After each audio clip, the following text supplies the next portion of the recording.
في بيوت كتير مفيش صراخ كبير، بس في حاجات صغيرة بتتقال كل يوم.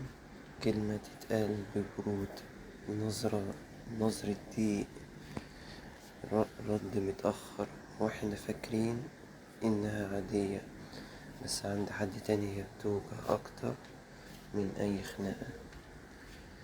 انت راجع تعبان، حد من أهلك بيسألك عملت ايه النهاردة، ترد وانت مشغول، مش وقته دلوقتي، سيبوني في حالي.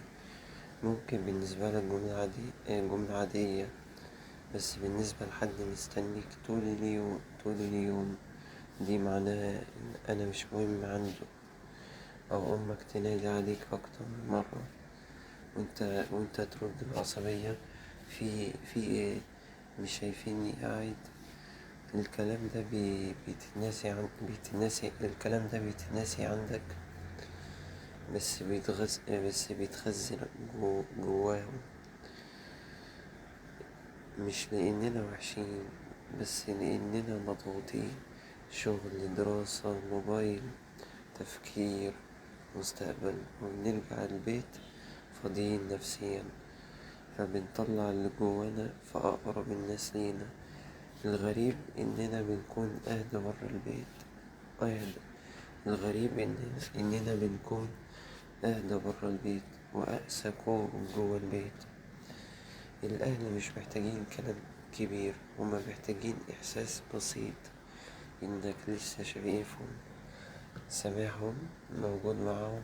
مش لازم تقعد ساعات تتكلم معاهم، بس كفاية كلمة حلوة بدل الرد الجاف.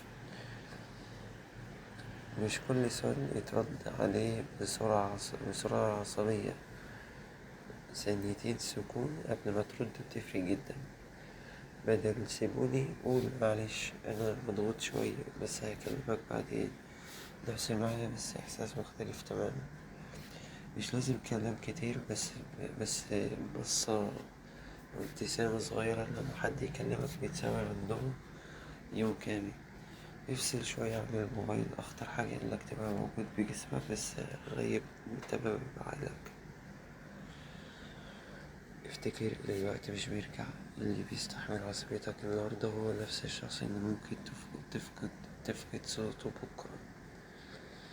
يمكن مش هتقدر تغير كل حاجة مرة واحدة، بس هتقدر بحاجة صغيرة جدا مرة واحدة. لما أمك تنادي عليك ترد بهدوء بدل العصبية مرة واحدة، تبص في عين أبوك وأنت بتكلم مرة واحدة، تختار كلمة حن. مع الوقت البيت كله بيتغير، مش المطلوب تبقى ابن مثالي، بس المطلوب ما تكونش بس سبب وجع للناس بتحبك من غير شروط. لأن في الأخير إحنا مش هنندم على كلام قلنا برا البيت قد ما هنندم على كلام جرحت أقرب الناس لينا.